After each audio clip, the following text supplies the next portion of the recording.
Hablaremos hoy de Mani, el fundador del maniqueísmo. Mani creó allá por el siglo III de nuestra era un culto universalista que logró extenderse en casi todo el mundo civilizado. Pero fue flor de un día.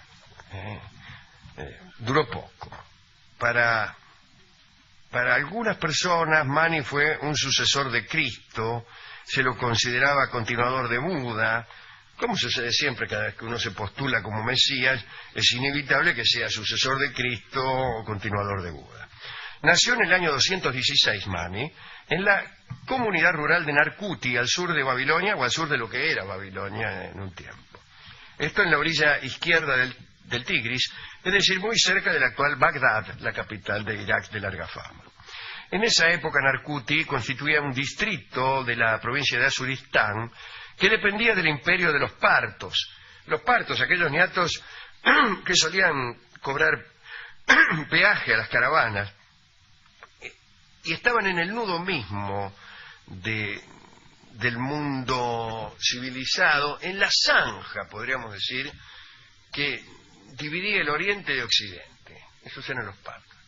Y que eran medio mal llevados, cobraban unos peajes abusivos, se emperraban en no dejar pasar a las caravanas de uno y otro lado, o mejor dicho, recibían en una esquina las caravanas que venían de la China y en la otra las que venían del occidente, no dejaban que se conocieran y ellos intermediaban. Los partos han sido una de las razones por las cuales no hubo tanta comunicación entre la cultura de la China y del Oriente y la cultura del mundo occidental. Bueno, esos eran los partos. Mani era hijo del señor Patek, se llamaba el viejo, ¿no? Patek había tenido una visión cuando su mujer estaba embarazada. Esto es bastante frecuente, ¿no? Los hombres suelen tener visiones cuando sus mujeres están embarazadas. Patek era pagano, del mismo modo que nuestro amigo, uno de los funcionarios más importantes de esta radio. No, es de apellido pagano el funcionario. Ah, yo creí que Patek era pagano. No, señor. Era develar una identidad oculta. Patek era nuestro amigo el señor pagano. No, señor. No, era pagano entonces en el sentido de que creía en los dioses antiguos. Pero un día, después de una aparición de un ángel, parece que se le apareció un ángel, y abandonó el paganismo y se unió a la secta de los Mustasila, que eran unos tipos, literalmente Mustasila quiere decir que se lavan, como sabemos todos. Eran unos tipos que pasaban lavándose, ¿no? Y es un grupo que influyó mucho en el pensamiento de Mani. Los Mustasila tenían como unas abluciones rituales, se pegaban enjuagadas a cada momento. En cuanto a las costumbres alimentarias, su régimen era muy extraño también. Estaban prohibidas las carnes, los productos lácteos, el pan hebreo era permitido, pero el pan griego no. Quien ingiriese pan griego era expulsado. Se podían comer solo verduras cultivadas en el huerto de la comunidad y también le valía la expulsión a quien comiera verduras cultivadas en otros huertos este acto, ¿no? Claro, debía haber alguna serie de trámites judiciales para seguir el paso o la trayectoria de cada verdura, para ver de dónde venía. Pues no el pan griego por ahí se diferencia del pan hebreo, vos lo ves y este es uno y este es otro, calculo. Pero una chaucha cultivada en el huerto común y otra chaucha cultivada en un huerto privado, se parecen mucho. ¿Cómo saber si uno se está comiendo la chaucha correcta? Si me permiten esta forma de decirlo. Bueno, el fundador y profeta de los Mustasila era un señor llamado El Chazai. Y parece un apellido del bajo fondo, ¿no? De acá del barrio. En realidad se ignora si existió El Chazai, pero los Mustasila decían haber sido fundados por El Chazai. Mani nació y creció en el seno de ese grupo Mustasila, grupo que afirmaba que Jesús era el último eslabón de la cadena de los Mesías salidos de Adán. Así, durante sus primeros años, Mani fue partidario del Chazai, el chazaísta sería. Pero en el año 228, un acontecimiento extraño transformó la vida de Mani. Según los documentos, Mani recibió una revelación. Un ángel le habló.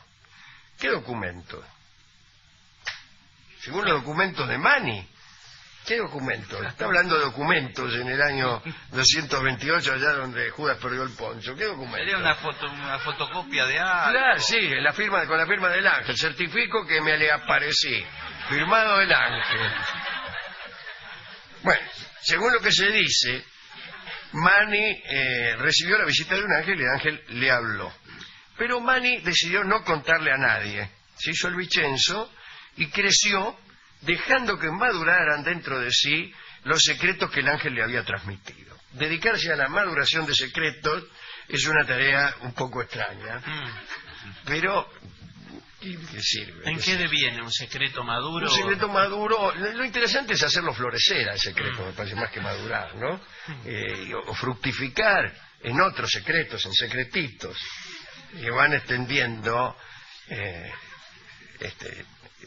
estas nociones hasta que el mundo entero no tenga más remedio que desayunarse con ellas. Pero bueno, el caso es que sea lo que fuere, lo que Mani entendía por madurar las revelaciones del ángel, no le contó nada a nadie. Cuando llegó a la edad de 20 años, empezó a discutir violentamente con los notables mustasilas. Entre lavado y lavado, Mani discutía violentamente y a los 25 recibió de nuevo la visita del ángel. Fue en ese momento que Mani quedó convencido de su misión divina. Imagínense que a uno lo visite un ángel una vez, ya es cosa rara, pero que lo visite 2 veces, bueno, habrá dicho Mani, parece que mi misión es divina. Y entonces aseguró que estaba en la tierra para fundar una nueva religión. Denunció públicamente el chaísmo, criticó abiertamente las abluciones sistemáticas, los baños pertinaces, las enjuagadas a repetición, y se autoproclamó el último de los profetas, dentro de los cuales consideraba a Zoroastro. Hacía bien, porque estaba en el lugar geográfico más indicado. Zoroastro era el profeta del mazdeísmo, de aquella religión monoteísta de los persas, que tenía mucho que ver con Mani. Posiblemente no haya ninguna religión tan vecina a las doctrinas maniqueas como esta religión de Zoroastro, la religión mazdeísta de Hormuz, también llamado Aura Mazda, y de su contrincante, el malvado Ahriman, ¿no? Las fuerzas del bien y del mal, respectivamente. También consideraba profetas a Buda y a Jesús, y creía que estos profetas habían hecho revelaciones parciales que estaban contenidas y se consumaban en su propia doctrina. La doctrina fundamental del maniqueísmo se basa en una división dualista del universo, o sea, en la lucha del bien y el mal, entre el ámbito de la luz y el de la oscuridad. En un principio, estos dos ámbitos estaban totalmente separados, pero según esta cosmología, en una catástrofe original, el campo de la oscuridad invadió el campo de la luz, entonces se mezclaron y se vieron involucrados en una lucha perpetua. La especie humana es producto de esa lucha, de la lucha del bien y del mal. Para el maniqueísmo, el cuerpo humano en su materialidad era perverso. El alma humana, en cambio, era espiritual, luminosa, y debía ser redimida del cautiverio que sufría en el mundo dentro del cuerpo. Y entonces la liberación se lograba a través del conocimiento. Una vez adquirido el conocimiento, que tenía que ver desde luego con los preceptos de Buda, con el cristianismo, etc., el alma humana podía lograr dominar los deseos carnales. Claro. Cosa en la que no estoy interesado. Bueno.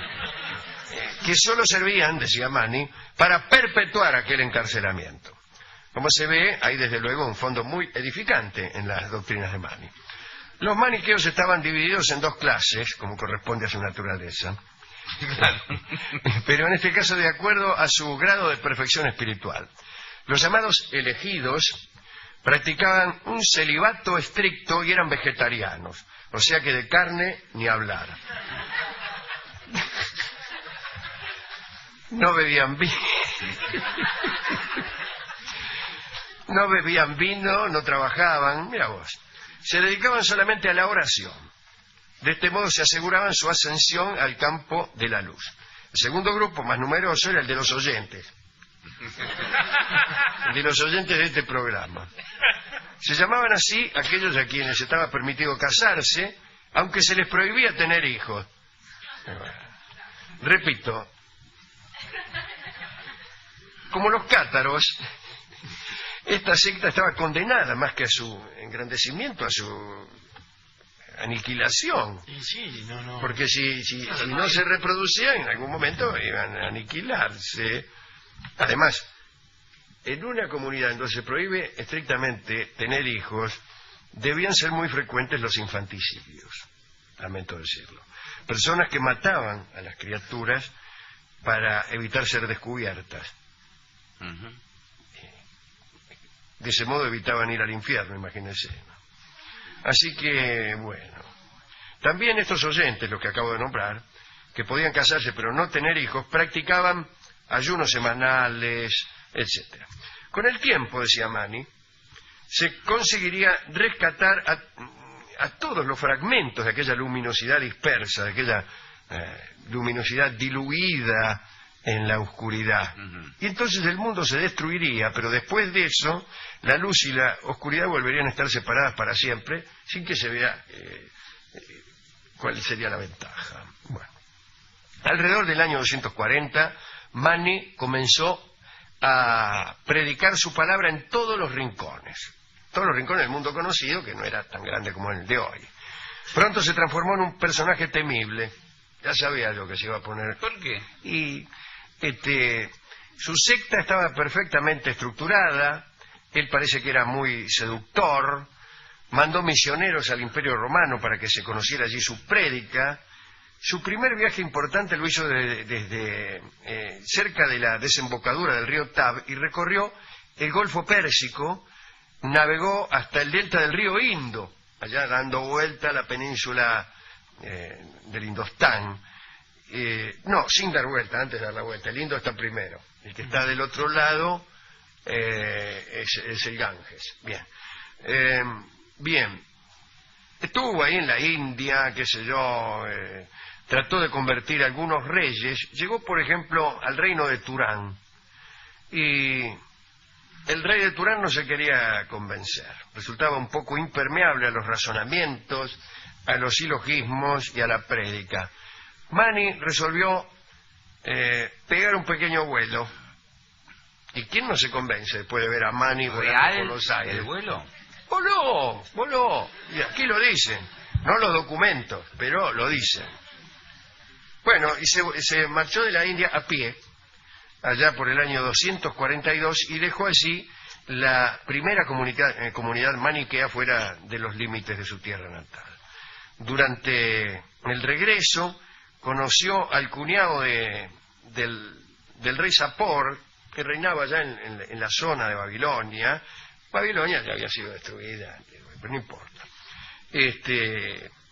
Gracias a la amistad con el cuñado del rey, Mani logró entrevistarse con Sapor, y Bueno. seducido por la oratoria de Mani, dio validez al nuevo culto. Chao, listo. Pero puede decirse que en el año 270 ya la religión estaba instalada en todo el imperio persa. Era un imperio considerable, ¿no? Mani disfrutaba de su triunfo, qué sé yo, pero se le complicaron las cosas, porque murió el rey Sapor, lo sucedió Hormis I, y después vino Baharán, que era malísimo y se hizo enemigo de Mani. Mani se enemistó con el poder, y Baharán era más deísta, la religión que hemos nombrado antes. Y entonces estalló una competencia religiosa entre los maniqueos y estos tipos. En fin, el hecho es que Mani cayó en desgracia, quiso regresar a su pueblo. En el camino supo que el Baharán, su enemigo, andaba con ganas de liquidarlo. Y unos niatos lo invitaron a Manny a participar de un banquete y ya se sabe lo que sucede cuando tus enemigos políticos te invitan a participar de un banquete. Llegó la cana, lo apresaron sin prólogo alguno, una cadena en el cogote, 3 en las patas, 3 en las manos. Lo tuvieron encerrado poco tiempo, eso sí, porque inmediatamente lo mataron. Lo desollaron vivo primero y lo mataron después, imagínense. Me parece que es vida sin piel. Era el año 277 y Manny tenía 61 años de edad. Aquí dice que el rey Baharam murió meses más tarde, como si fuera un consuelo. Bueno, pero el maniqueísmo se extendió hasta la China incluso, ¿no? Todavía en el año 492 el Papa Gelasio descubrió un grupo maniqueo en Roma. Pero el maniqueísmo fue combatido, todos los libros fueron quemados. El emperador cristiano Justino instauró una legislación que castigaba con la muerte a toda persona sospechosa de maniqueísmo, así como a todo maniqueo que no denunciara a sus antiguos compañeros, ¿no? En un gesto de tolerancia cristiana. ¿Sabe quién era maniqueo? Un amigo de este programa, en su juventud, San Agustín. San Agustín era maniqueo, y no solo era maniqueo, sino que era libertino, lo cual nos dice que era un mal maniqueo. Ni siquiera era cristiano, mira vos. Calavera y ni siquiera cristiano. Comía carne y todo, ¿no? Andaba de acá para allá y un día dijo planto y ese día se plantó. Y así con la misma habilidad que había seguido el camino del maniqueísmo y del libertinaje, siguió luego el del cristianismo y la castidad, porque el tipo parece que era bueno para todo. Pero bien. Se ha dicho también que el explorador Marco Polo descubrió muy lejos en el tiempo y la geografía, en 1292, un grupo de sectarios de Manny. Pero desde esa fecha ya no hubo más maniqueos, salvo para los periodistas que dicen que uno es maniqueo cuando divide el mundo en dos. ¿A quién se puede dedicar esta charla sobre Manny? Bueno, al propio Manny, que tan malo no era. Hay mucha gente que conoce la palabra maniqueo, pero no a Manny, porque parece un chiste que maniqueo provenga de Manny, pero es así, ¿no? Además, tiene un nombre, como suele ocurrir con algunos nombres persas y otros de la India, suenan como italianos, y los de la India hacen bien en sonar como italianos porque provienen del sánscrito, que es el idioma ario, de ahí vienen los idiomas nuestros, así que tiene que sonar así. Bueno, muy bien. Después ya ¿cómo se llamaban los tipos esos que se lavaban? Los mustasilas. Que se lava, toda la gente que se lava, tanto sea de un punto de vista ritual como por mera higiene. Pero el que se lava con pretensión metafísica está bien. Pero mejor todavía es el que se lava sin esperar una recompensa divina en el otro mundo. Bueno, eso es todo. Eso es todo. Hemos ido a la discoteca, le hemos contado. Es una historia de espiritualidad. Sí, sí. Está bien, ¿eh? Le hemos contado al discotecario. ¿Le gustó? Se durmió mucho. Bueno, que para él también, que él era bastante maniqueo. ¿Y qué le dio? Dos opciones, dos Bastante discos. maniqueo porque él siempre dividía el mundo en dos partes, las cosas que le gustaban, las que no le gustaban, toda esa filosofía elemental que tanto le gusta a nuestro discotecario. Y finalmente me dijo algo que dice, lo que mata es la mezcla. Bueno, no me parece muy Lo que profunda mata es la frase. mezcla, porque dice, cuando había luz de un lado, sombra del otro, estábamos todos bien. Sí. Estábamos todos bien. ¿Usted le gustaba la luz? Sí. Me miró así, ¿no? Claro. Iba la luz. ¿Le gustaba la oscuridad? Me hacía el gesto sin alcanzar a decir. Pero el problema cuando se empezó a fundir... Eso fueron sus siguientes palabras. El problema es cuando se mezcla. Como cuando se mezclan dos sustancias coloreadas con dos colores distintos. Abre la compuerta que comunica, hay un vaso comunicante entre dos líquidos, estamos muy físicos hoy. Y ya las moléculas se entreveran, Sí, sí, de un difícil. azul y amarillo que era perfectamente boquense, sale un verde, Ferro. que es otra cosa. El color verde no existe, por ejemplo, en la eternidad, porque ahí las cosas son solamente todas puras. En el Topos Auranos de Platón solo existen las cosas puras.